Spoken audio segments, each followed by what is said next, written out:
Some 15 years ago, I was appointed as Deputy Ambassador of Israel to Morocco.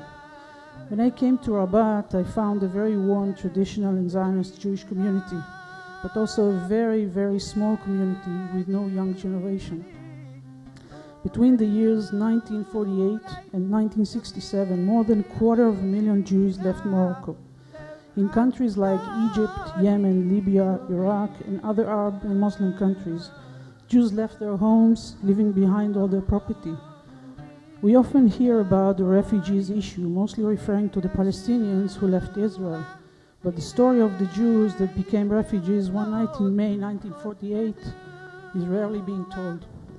We gathered here this evening to tell their story, your stories, the untold story of the Jewish exodus from Arab countries. Dear friends, it is not by chance that November 30th was marked as the National Day of Commemoration for Jewish refugees from Arab lands and Iran. This initiative was passed by the Knesset and was turned into a law last summer, in fact. November 30th holds a special and profound meaning. It is the day after November 29th, 1947, when the United Nations accepted the partition plan that created a Jewish state alongside what was supposed to be an Arab state. Upon Israel's inception, the day after Israel's inception, a concentrated effort was launched by Arab regimes and Arab communities and Arab clerics, not only against the Jews of Palestine, but also against the Jews that lived in their own communities. Thus, beginning what we refer to today as the exodus of the Jews from Arab lands. And as Galit mentioned, the largest diaspora came from Morocco, 260,000 people. But altogether, 800,000 Jewish refugees that their story was never properly told. Not in the United Nations, not in the academic circles, not in public opinion, certainly not in the media. But what we're here doing tonight, we're gathering tonight not only to tell the story of suffering and pain, because many of them were forced to leave their possessions, their heritage, their legacy, their culture, their memories. But we're not only here tonight to tell their story of pain and suffering. We're here tonight to celebrate the legacy, the richness of their culture.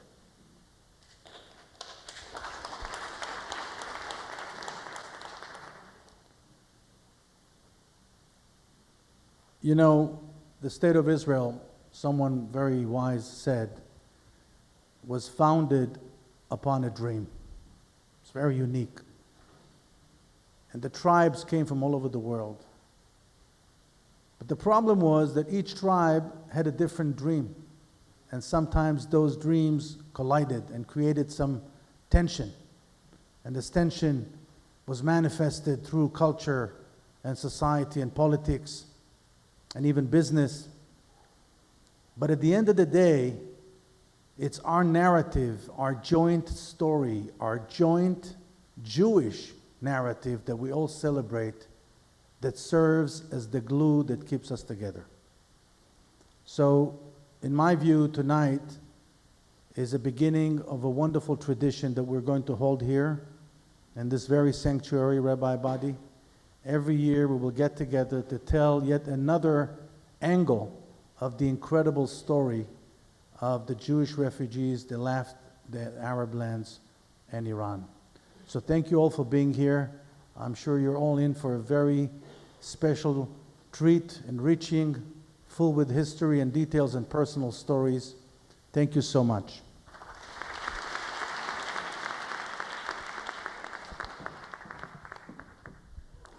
I'm a refugee from the Middle East, but I'm not a Palestinian. I'm a Jew. Today, I'm here to break the silence about the history of my people. I'm here to share with you my personal story and to serve as a witness to the historical truth. Jews have lived in Libya for over 2,500 years. By the time I was born, which is 1948, 36,000 Jews remained, and today my entire community is extinct. My father, Rahmin Boublil, told the story of how in 1945, during the pogroms, he had to bury the bodies, severed bodies, of his close friends, an experience that traumatized him for the rest of his life. My ancestors lived in Libya for hundreds of years. However, that was not enough for us to be citizens because we were Jewish. We were not given citizenship, nor passports, and were not given basic rights. When I was 6 years old, I had my first hate experience in a madrasa school in Tripoli. The teacher turned to the board and said to the 6-year-old little girls, "If you have 10 Jews, you kill 5 of them. How many Jews do you have left to kill?" That was arithmetic at grade 1. I was traumatized by this experience. We were forbidden to leave the country, and then in 1967, the war with Israel broke out. I was 19 years old. In Tripoli and Benghazi, the mob took to the streets and shouted, "Adbah al-Yahud," slaughter the Jews. People were armed with gasoline, and they burned Jewish homes and businesses, amongst them my father's warehouse. I had to go into hiding at the home of a British couple and lived in their garage for over a month because I could not go home. My house had been surrounded by mob, and we didn't want to show that my family still lived there. 1 month later, the government expelled all the Jews of Libya. Although we were glad to leave the country and avoid the violence, we still were very afraid to live without money. We were only allowed to take $20 in our pocket and 1 suitcase per person.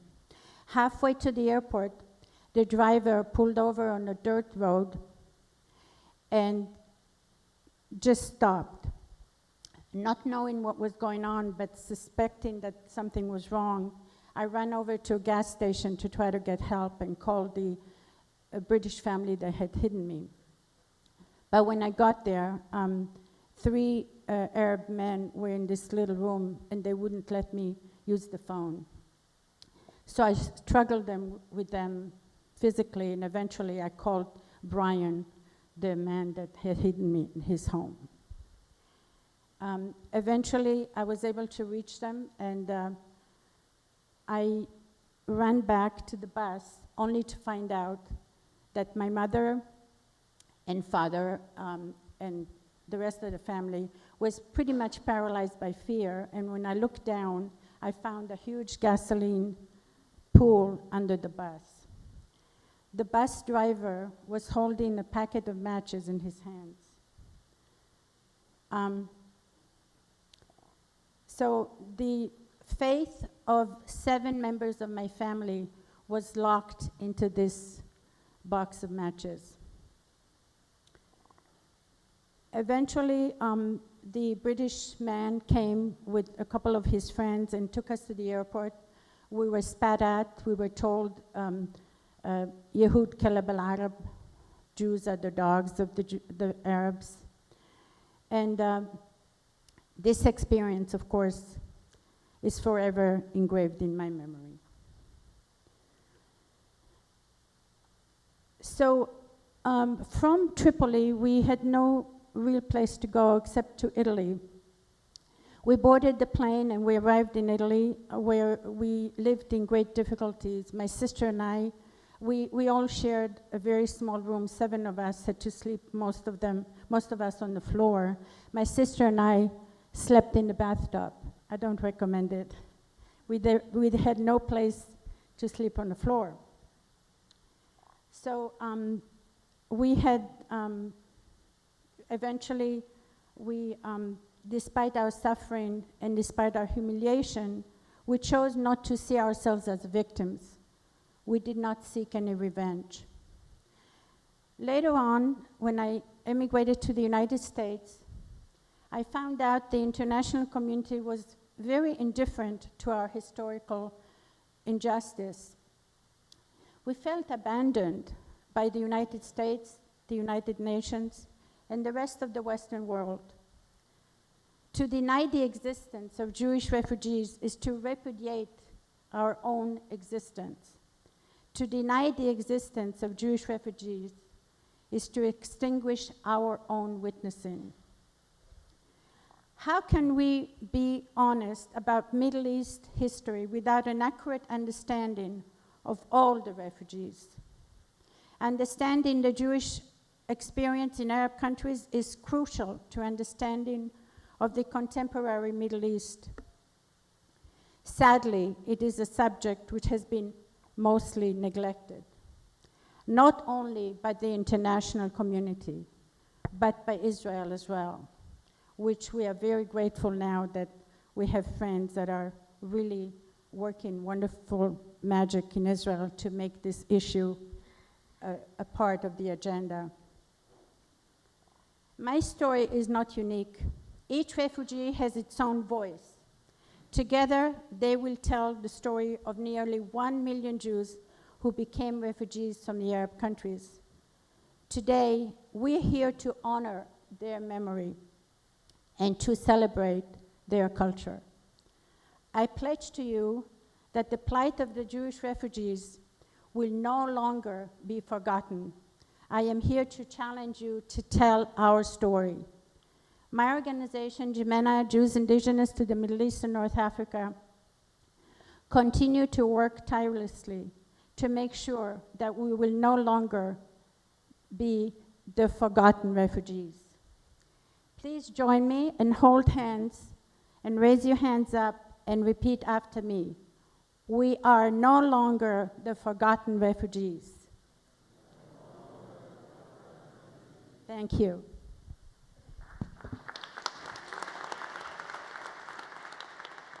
The introduction of the 30th of November as the day to commemorate and remember the plight, the tragedy of the Jewish communities that were decimated in 20 and so Arab countries is a day about truth.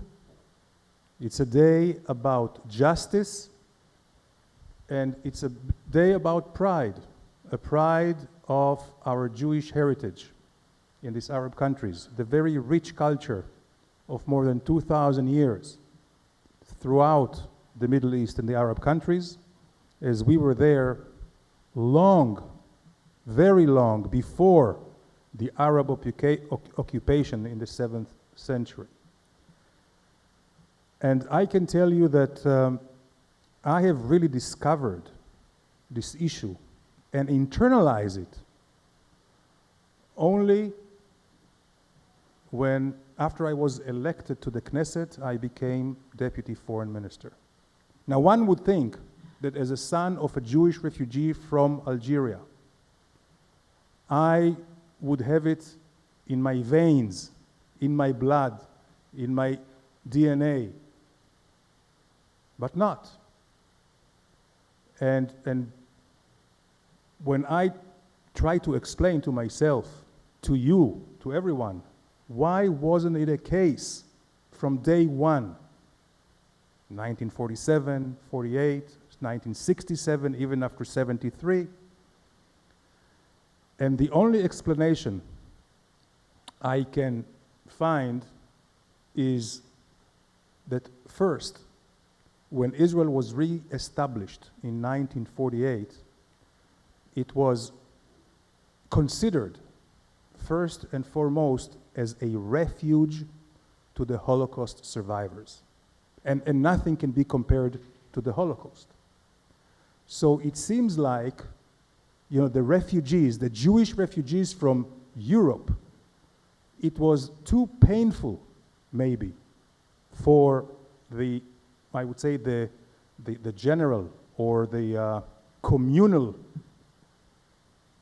remembering of the Jewish people was too painful, or there was not much space for another tragedy. But this is not the whole picture, because when I came to the foreign ministry and I wanted to look at the archives, what has been done by the Israeli government since 1948 and on, nothing was done. Nothing. There were a few attempts by the Ministry of Justice, by the archives, nothing.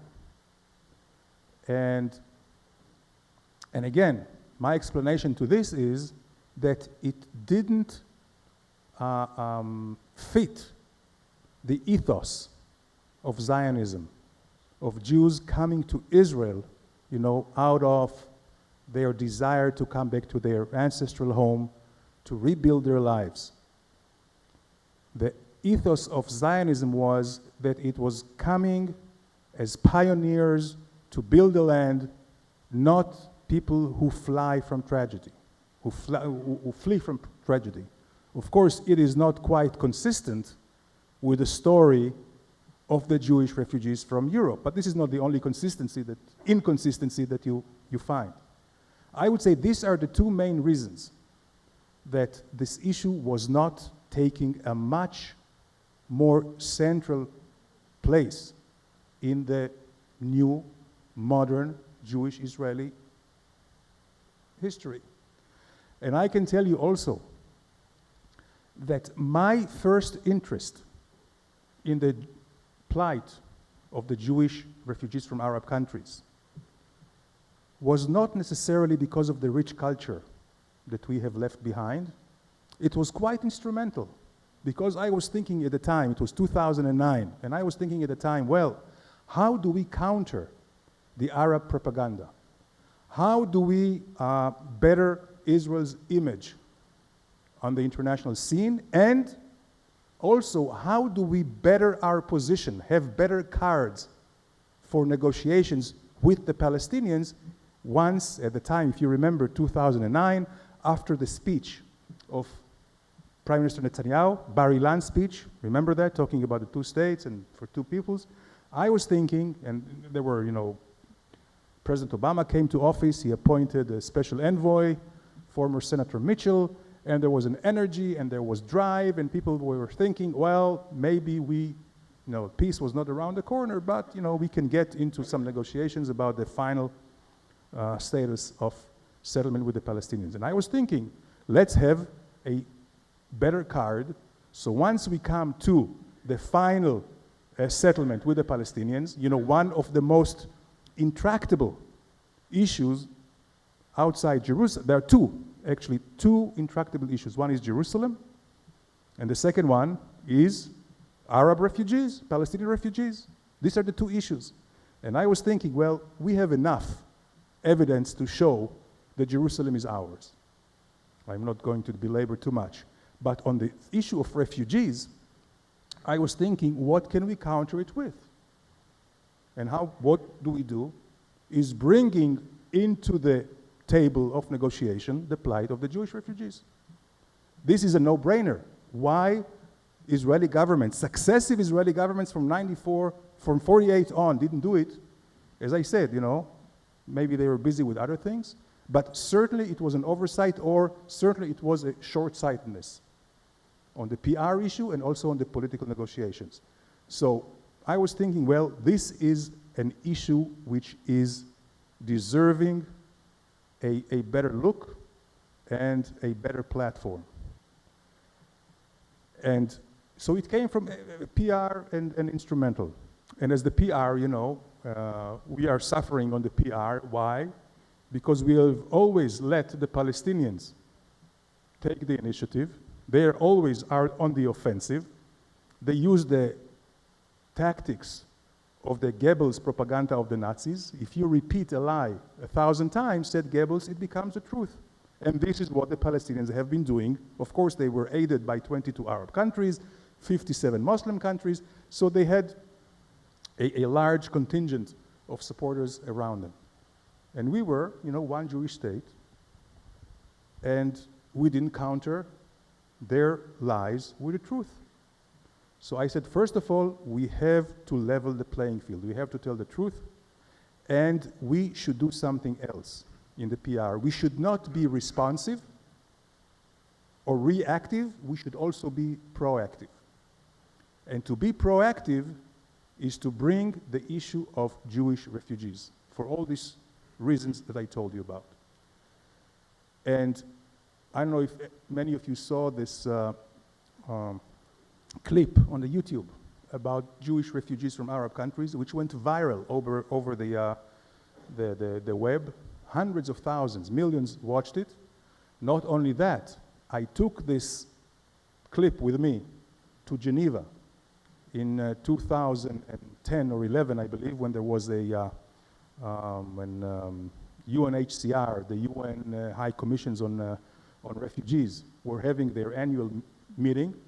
I brought this video clip and I showed it in Geneva for all the diplomats from all over the world, who were shocked to see what we were showing them.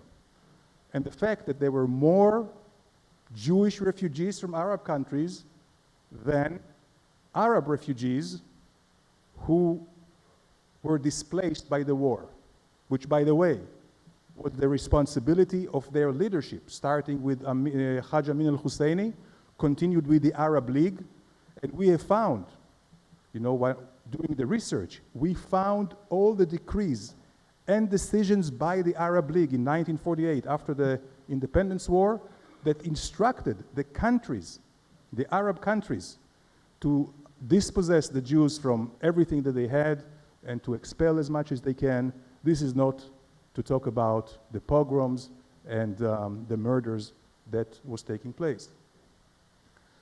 After we showed the facts, we watched the impact in the Arab countries. So after we showed this clip, 10,000 different articles were written in Arab press.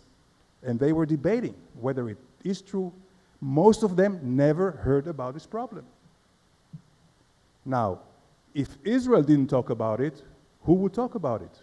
So of course, Jimena, there were really great, brave Jewish organizations, NGOs, non-for-profit, who were working on that since, I believe, the 70s, right here in the United States. But if you don't have a government behind you, it is very, very tough to really put it forward, especially that we had all the propaganda machine of the Arab countries against it, saying it never happened, talking only about the Arab refugees. So going through this angle, the instrumental angle of political and PR, I realized that the importance of the story that it is told and the importance of this rich culture is much more than instrumental. It goes back to our very soul. It goes back to who we are.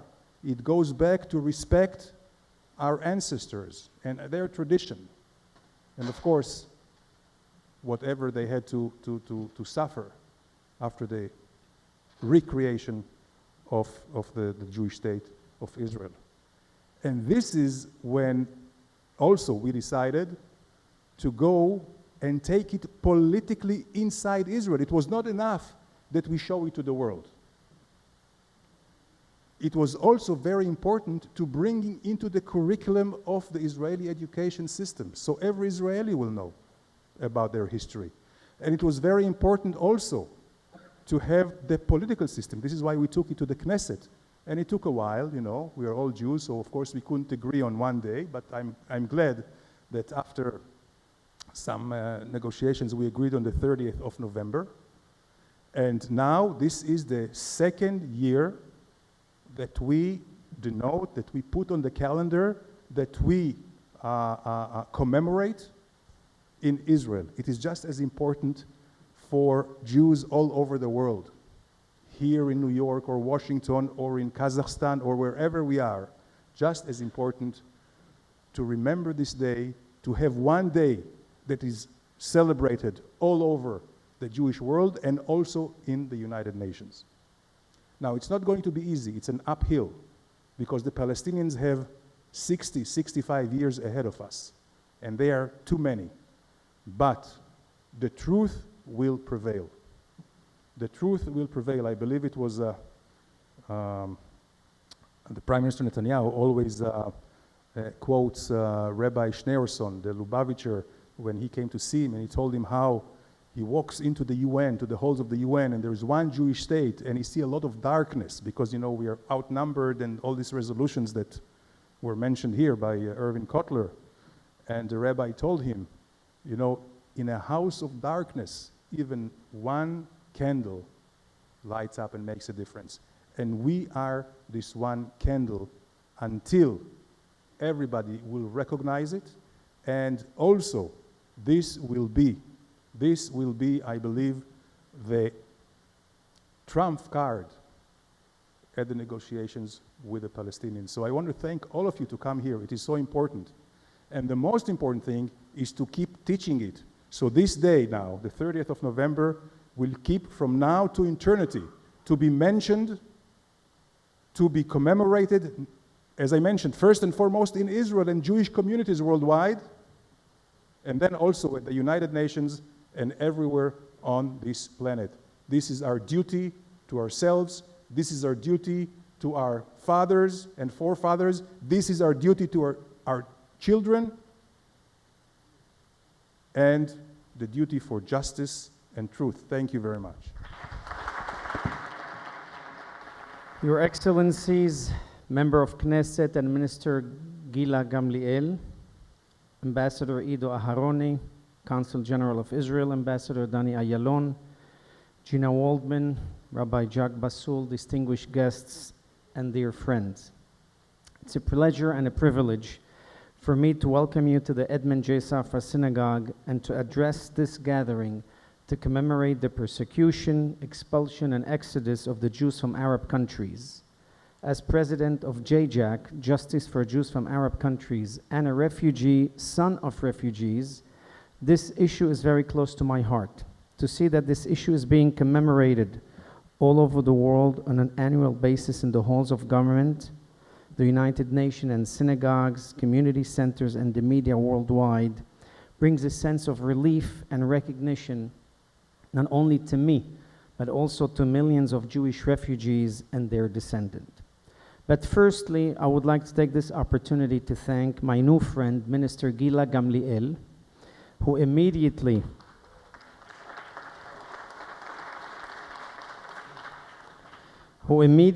upon assuming her position at the ministry, placed the issue of Jewish refugees from Arab countries high on her agenda. She has hit the road, as they say, running on this issue, and we are very grateful for that. Thank you.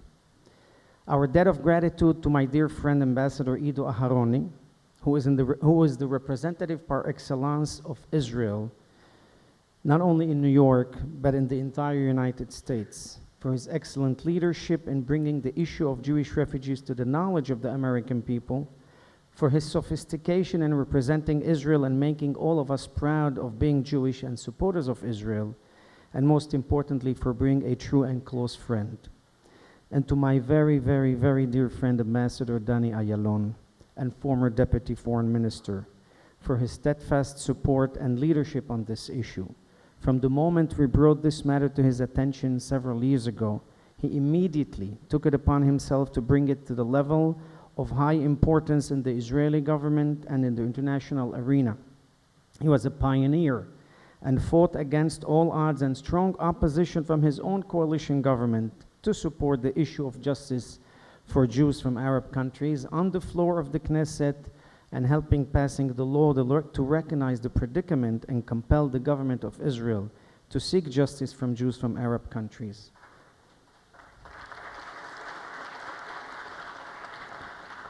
I have counted, and I know I could count for all the future, on Ambassador Danny Ayalon on this issue for many, many years.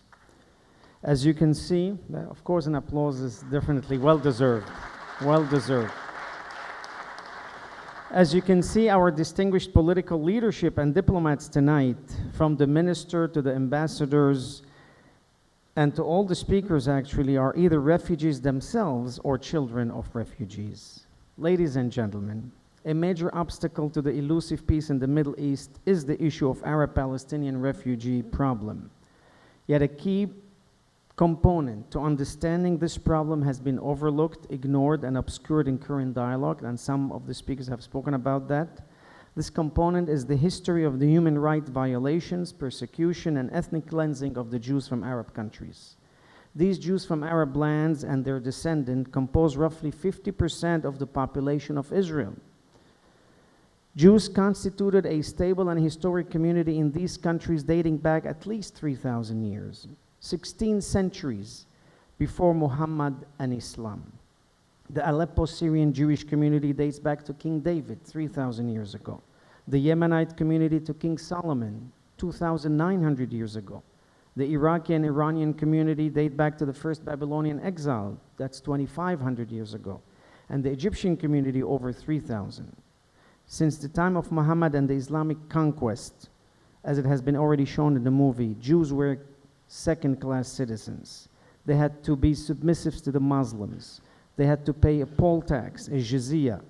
They were discriminated against religiously, commercially, educationally, and as social status. There were discriminatory clothing regulations applied to the Jews in most part of the Muslim world.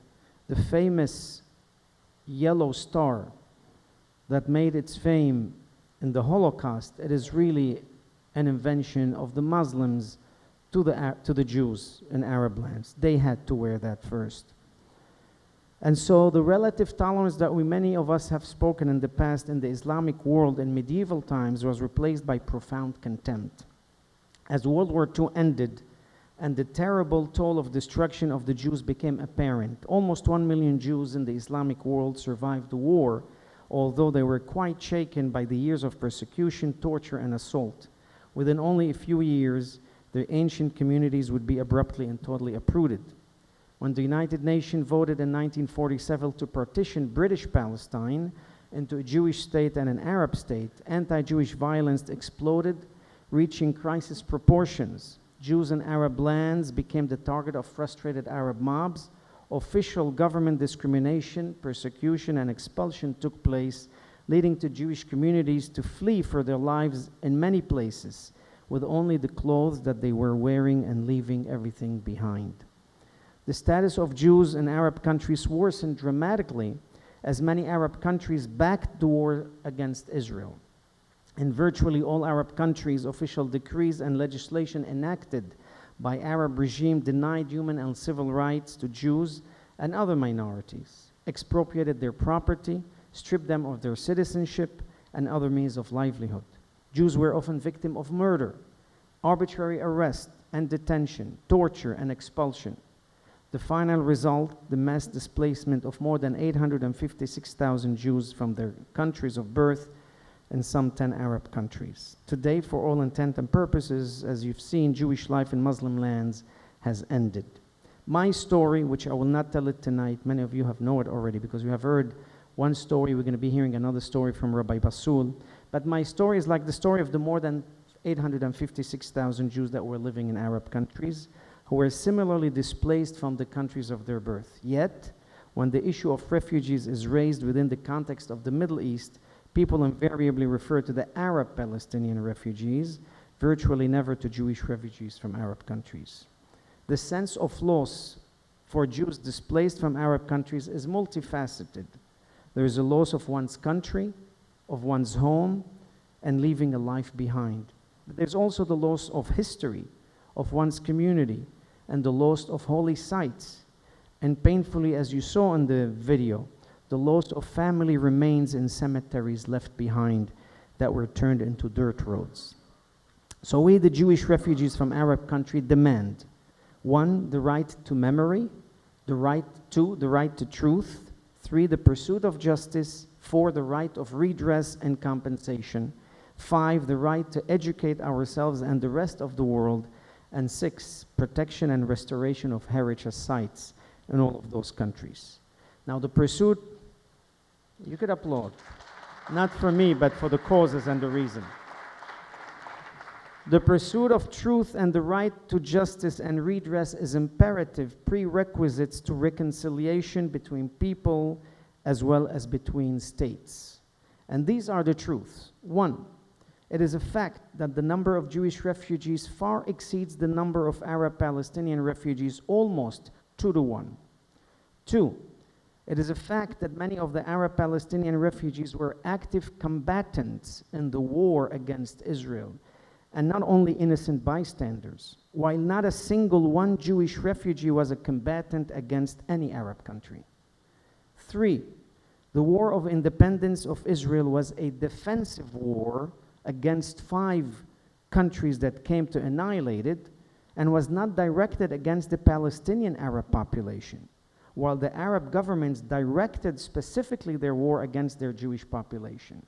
4, the Arab-Palestinian refugees were not expelled nor persecuted from the land of Israel. An absolute majority was encouraged to leave by their own Arab brothers and by Arab governments so they could have an easier time to wipe out the Jewish Yishuv in Israel. And they promised them that they will return shortly. 5, it is a fact that the dollar value of properties confiscated and forced to be left behind in Arab countries is 10 times that the value of the property left by Arab-Palestinian refugees, estimated at $300 billion versus $30 billion. Don't forget that Jewish communities haven't been in Arab countries for centuries and millennia. Most of them were well-to-do, in the upper class. They had businesses, they had factories, they had fields, while the majority of the people of the Arab-Palestinian living in the land of Israel were imported workers by the Ottoman Empire and later on by the British Empire. So they were mostly blue-collar workers. And so therefore their property was not as valued as the Jewish property. 6, all the Jewish refugees were absorbed either by Israel or other countries in the world, while the Palestinian refugees are still in refugee camps around the Middle East, illiterate, living in squalor, dirt, without good sewage, potable water, and decent living, all due to the unwillingness of Arab governments to absorb them and give them those services. There are even refugee camps in areas under the Palestinian Authority rule. Last time I made a trip in that area, Palestinian refugee camps in the area controlled by Palestinian Authority. Now, for the life of me, I don't understand what are they waiting to settle them? The authority already rules over that land. Yet, they still call them refugees. 8, a special agency was established for the Arab-Palestinian refugees, while no other group of refugees in the world has ever even had its own United Nations agency. And that's, of course, is the UNRWA, United Nations Relief Work Agency for Palestinians. 9, Arab-Palestinian refugees have already received over $75 billion from the United Nations, and most of that money, at least 25%, comes from our taxes here in the United States, through UNRWA and other agencies, while the Jewish refugees, guess how much money have they received in the last 67 years? 0. That's correct. 0.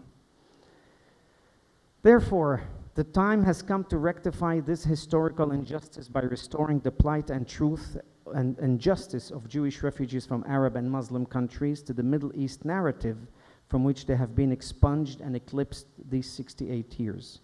The remembrance, truth, justice, and redress for Jews displaced from Arab and Muslim countries must be pursued as mandated under human rights and humanitarian law.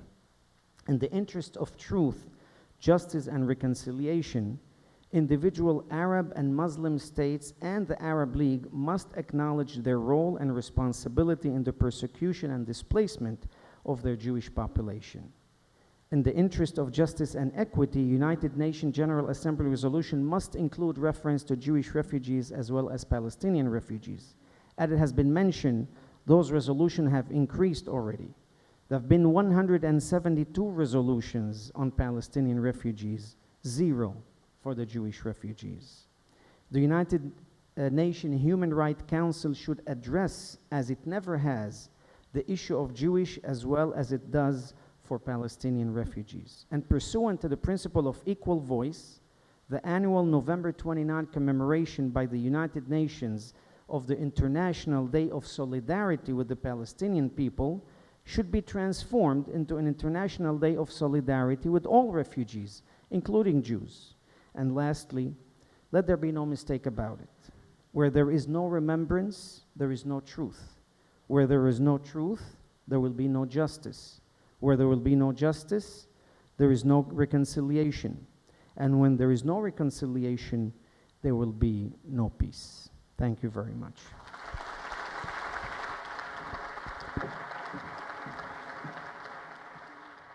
Rabbi Abadie, I'm happy to see you again. So I want to tell you that directly when I became a minister, he came to my office to Israel and to ask how we will work together to make the issue of the Jewish people from the Arab states and Iran that will get our rights together. So we will do it. So first, I'm pleased to be here with you. I see my friend Ben-Dror Yamini, a very famous journalist in Israel, that what I love in what is in his job, that he's writing exactly what he thinks. We don't have a lot of people like this.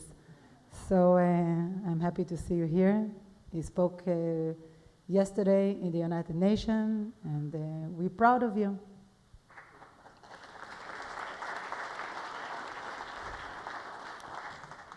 And you know, Danny Ayalon, you have a privilege because he wasn't only a deputy minister, he was an ambassador, and I understood that the ambassador stay for good. So our ambassador, Danny Ayalon,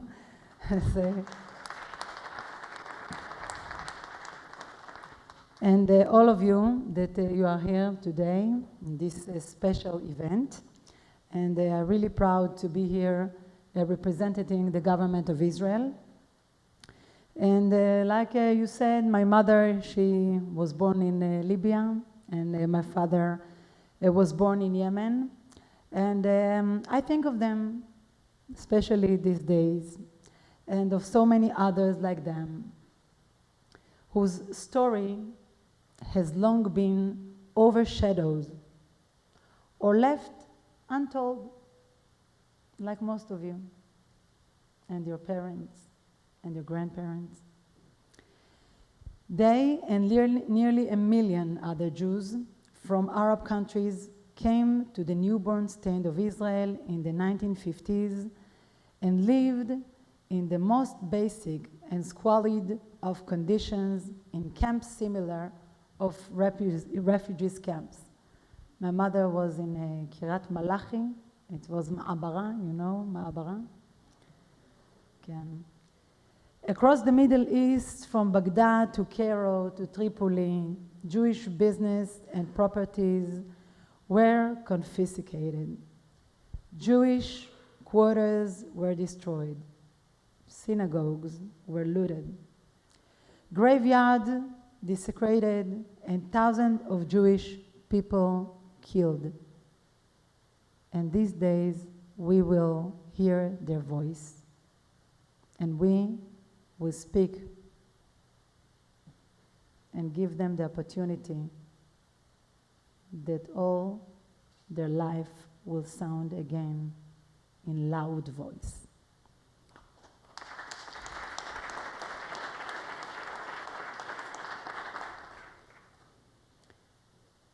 The total area of land taken from Jews in Arab countries amount to nearly 40,000 40,000 square miles. We check, and it's like 5 size of Israel, or 85 times the size of New York City. It is time for the Arab countries to understand the suffering of these Jews who never declared war against anyone and lost their homes in Iraq, in Syria, in Lebanon, in Yemen, in Morocco, in Algeria, in Egypt, in Tunisia, in Libya, and Iran. Despite their vast contribution to these countries, less than 2% of these Jews remained in Arab countries. I think that these facts said everything.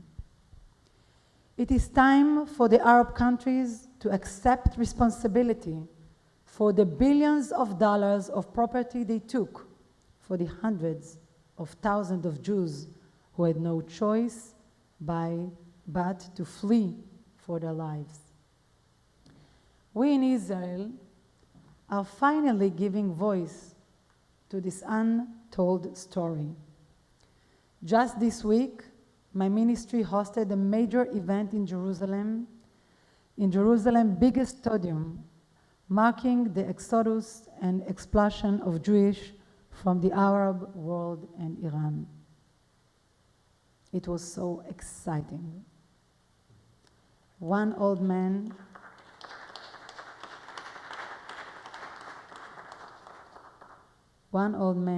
came to me this evening and told me, "Listen, I'm so excited.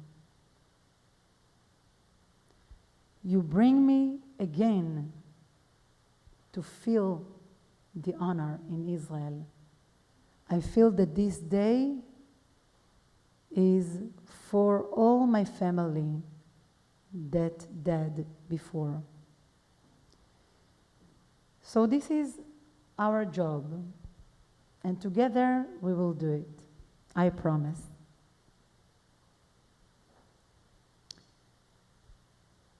So I convinced the Prime Minister Netanyahu, and I'm happy to say that he launching an initiative offering a prize for research on this subject. Everybody in Israel will make academic research for this, will get the prize for the Prime Minister. It's important. It's important too. And the Prime Minister has also agreed to let me seek out an international company's estimate for the amount of private and public property. The Jewish people have been persecuted like no other people in history. Yet we always look forward and not backwards. We are determined to provide a better future for our children and grandchildren. We taught them hope and not hate. Ladies and gentlemen, I stand before you as proud representative of the Jewish people. I stand before you proud to represent the people of Israel in their government. I stand before you proud to represent the dreams and aspirations of 850,000 Jewish refugees. The history of the Jewish refugees is an almost untold chapter of the Middle East.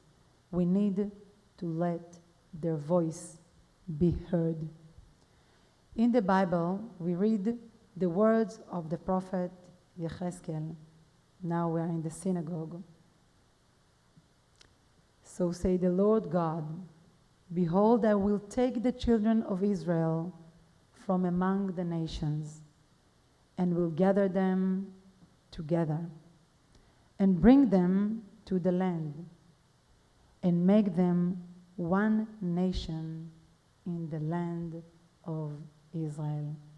So thank you very much.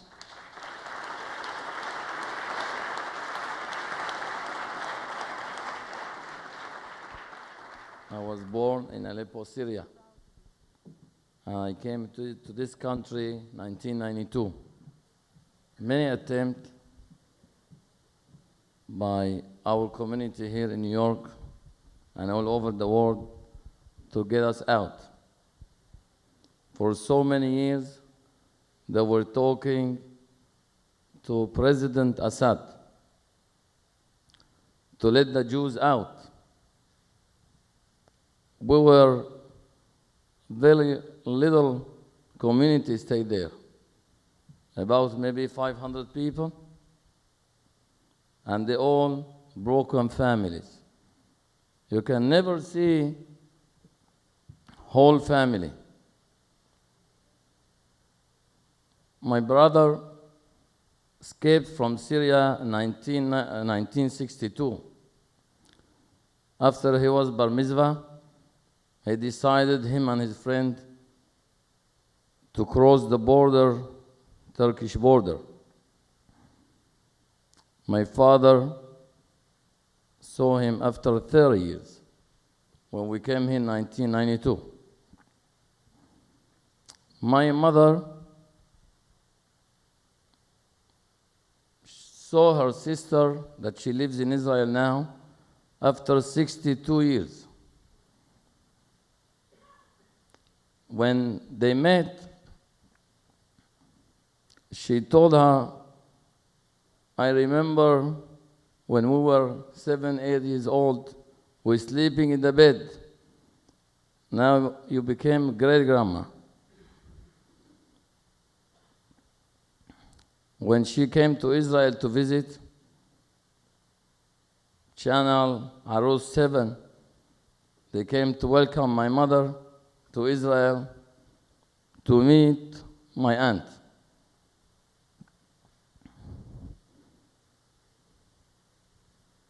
My experience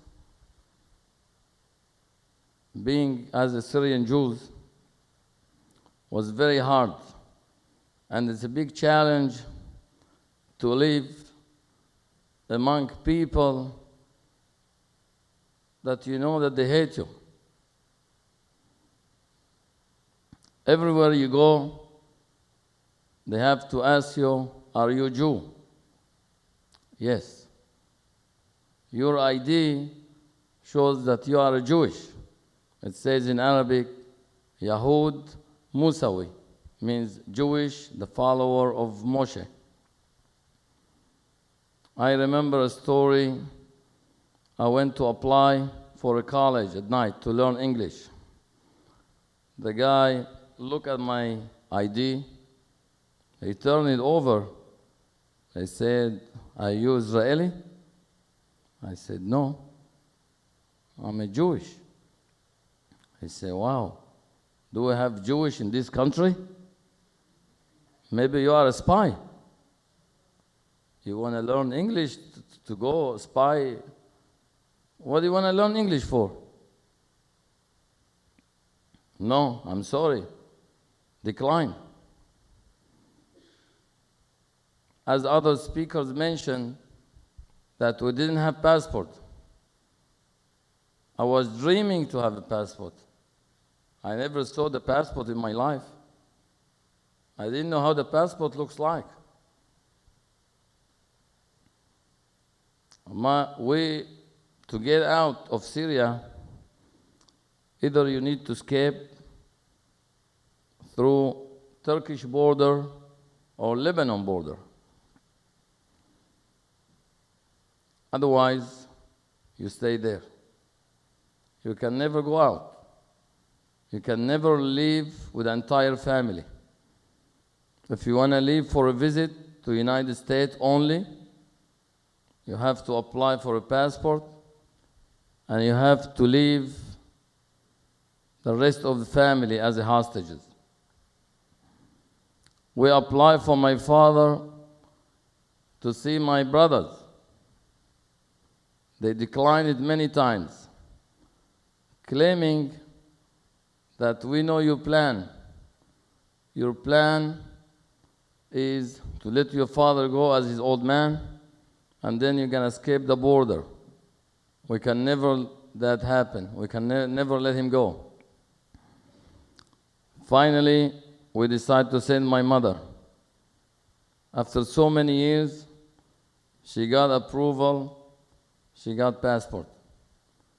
She came to the United States.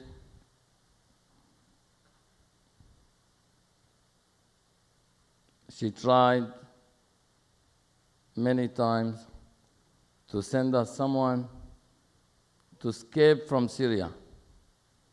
We couldn't do it because other family tried and they had experience.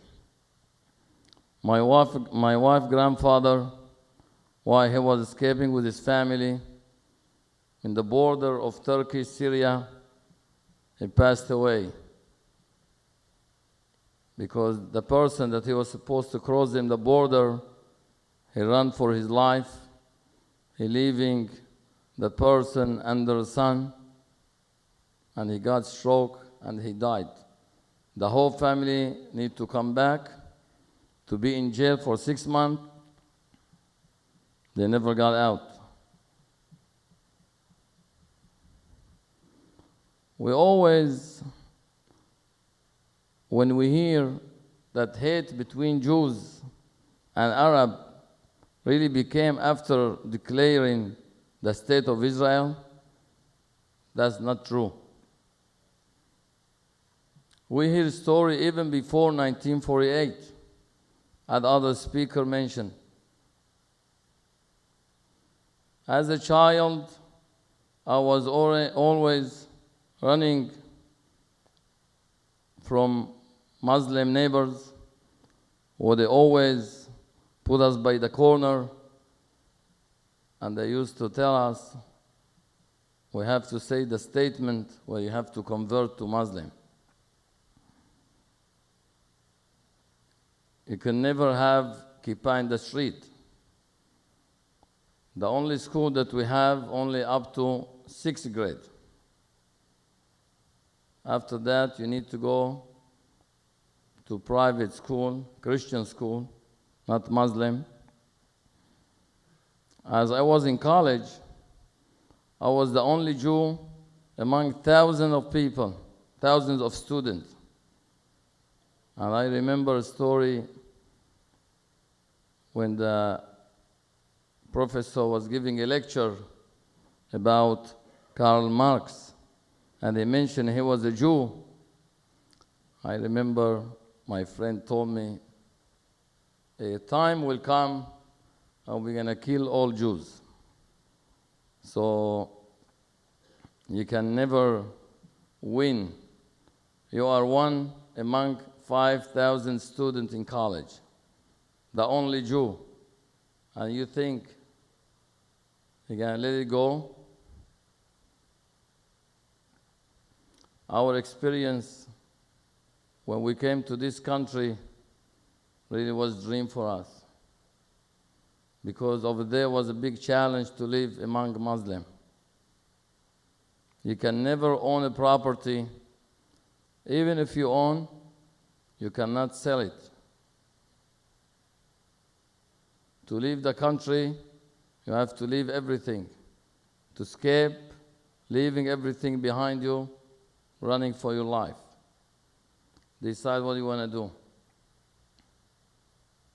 And they claiming that after declaring a state of Israel, that's all hate. They start hating us. No. My father told me 1940, and at the time of Nazis, the Nazis wants to come and start conquering the Middle East.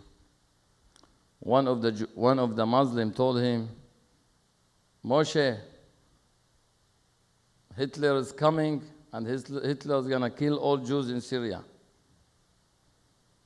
And as my father, rest in peace, told me stories of how they used to burn Sefrei Torot in the front of his eyes, and they would put the whole Sefer Torah, and they would step on it, and they would burn it in the middle of our oldest shul in the world. They burned Sefrei Torot, they burned houses, they started harassing people. How you could live among these people? Our Syrian community here in New York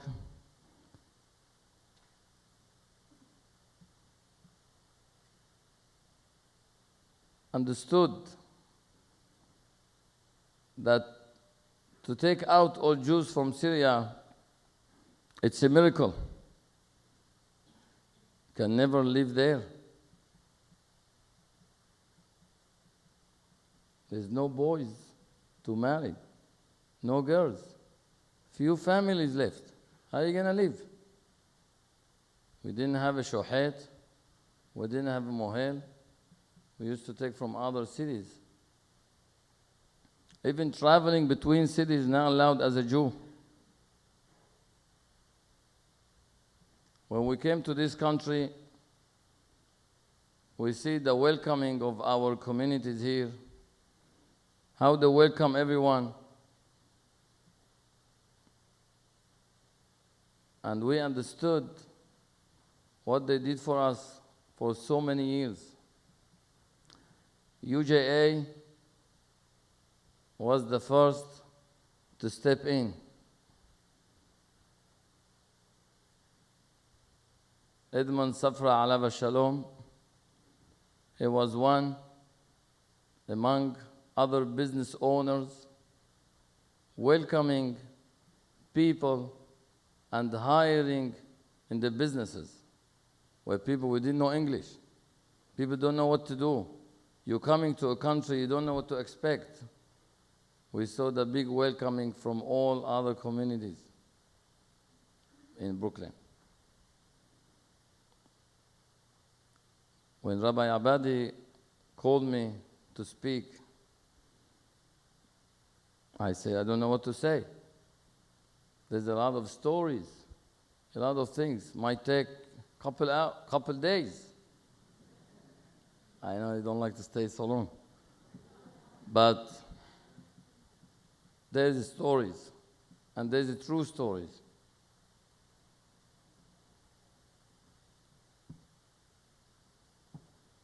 When we see on the TV today that how Palestinians running for their life, or how Syrian running for their life from Syria or from other countries, we understand we were in that position. We lost so many people in the border. They were shot. They took their money. We never felt safe in Syria. They will wait in the hallway of a building to harass girls. Not to let them go up to the building, to the floor, to the room, to the house. How you could live among these people? They claiming. I remember when Yitzhak Shamir in Madrid summit put one of the conditions in front of Assad. He told him to let the Jews out. Assad replied, we don't have problem with the Jews. They are free. They are happy. Who said that we have problem? This is not an issue. We had an issue. Maybe he doesn't know. We had an issue. We couldn't go out. You are in a big jail.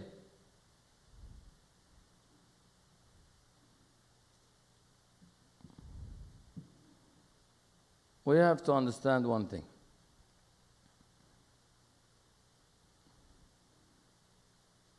Peace between Arab and Jews is possible when they understand that we have a right to live. We have a right to live as a human, besides as a Jew. They have to understand that. And we have to tell them, and they have to hear our voice.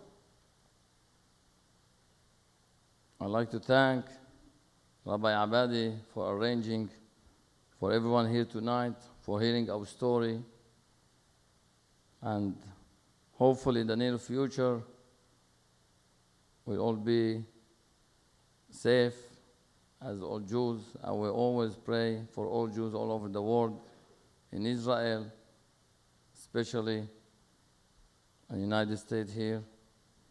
Thank you, everyone.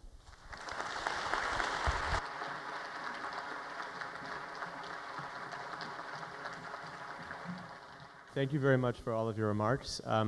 My question is about engaging Jewish leadership and community organizations to accelerate the awareness of this issue. One point that I think is not mentioned so much is that in communal leadership, it has typically been Ashkenazim that are more civically engaged. So I'm wondering how to accelerate the awareness through channels which typically are not led necessarily by Mizrahim. Well, my answer is very short because I believe that we have here a great leader. I mean, Rabbi Abadie is not only a great rabbi, and again, thank you for this beautiful shul and synagogue, but he's also a very proud Jew and the best ambassador of the Jewish people. And so I believe that he will continue to spearhead, and I think if on the 30th of November, or when you talk about the parasha of that week, all rabbis will speak about the heritage, the great heritage of the Jewish people from the Arab countries, and of course their plight. That would be a start, and I think it's also part of the Israeli diplomats' job now, as Galit mentioned here, that not only here but all over the world, our embassies are instructed to bring it to the press, to the curriculum in the local countries. This would be a way to do it. But just remember now, the 30th of November, now we own this date. Once we put it on the calendar, it's going to be forever and ever. And maybe it will take some time until everybody will recognize it, but this time will come. I wanted to address something that was brought up by Ayalon and by Abadie, which was the question of redress for grievances. And this is typically concerning money and concerning land. And one of the things that this generally happens when we talk to the opposition is that they talk about how this is literally giving money from the poor to the rich. Because as Mizrahi Jews, we are relatively wealthy. We do well in the United States. We do well in Israel. We do well in France. So how do we respond to this allegation that we're basically saying that the world should steal from the poor to give to the rich? Thank you for your question. With your permission, Ambassador Ayalon. First of all, I must say Arab countries are no poor. They have plenty of billions of dollars all over, certainly richer than many, many other countries. So we are not taking money from the poor, give it to the wealthy. That's point number one. Point number two, when it comes to justice, we cannot be Robin Hoods. Not because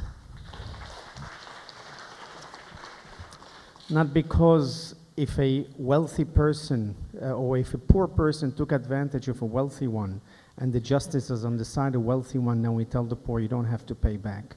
Justice is blind and justice has to be meted. And even if that means you take money from the poor and you give it to the victims, if they are rich or poor, but they are the victims, and the victimizer has to pay for it.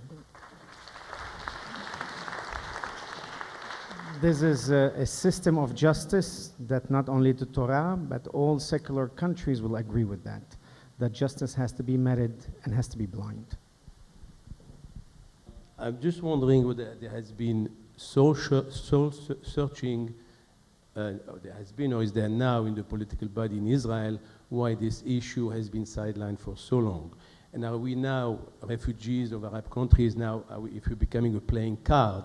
Is it only to create a wash with the Arab refugees as far as compensation is concerned? Again, we're going to be played with, and this is just like another dream? Or is there really more to this than I'm hearing? Yes, well, much more, much more. And again, in my, my testimony, I said, the beginning, at least from my point of view, was an instrumental one. But then the more I got into it, I understood the rich culture, the heritage, the legacy that we have, that we owe. Not only we own it, we owe it for future generations. So I think now this day will not only commemorate the injustice that was done by the Arabs, but also will bring and instill pride in our communities and, of course, our children and their children. And I think this will be now a very important chapter in Jewish history. If I may add, that we're not being used for that purpose. That's my question. Justice has to be, as I said, meted and the truth, reconciliation, and redress.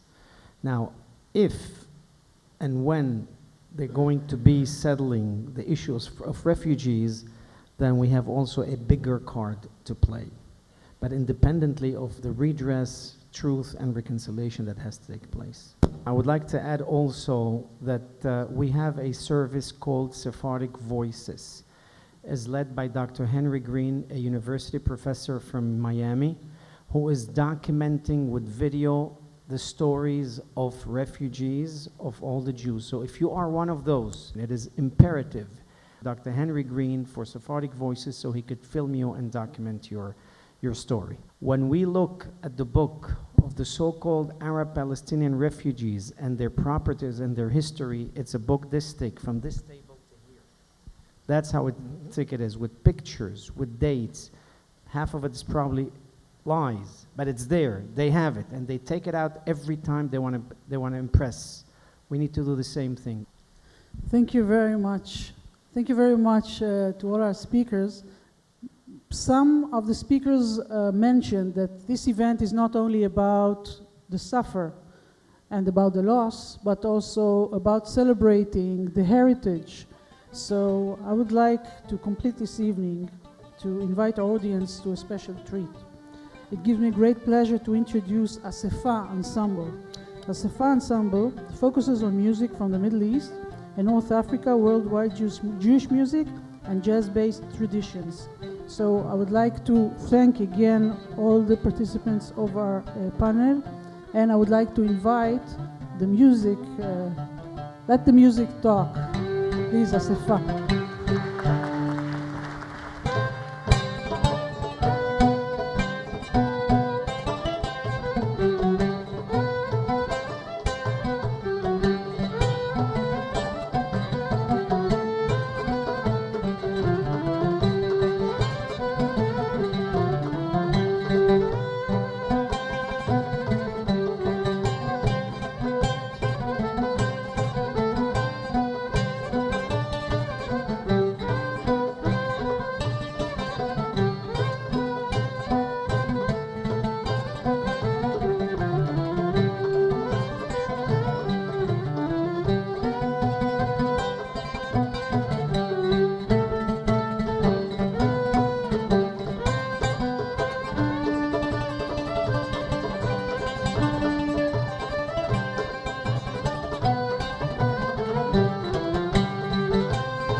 עודד ושכחר תשכח ימיני אדון עם כלה בואי לגני פרחה גפנת סרימני אדון עם כלה בואי לגני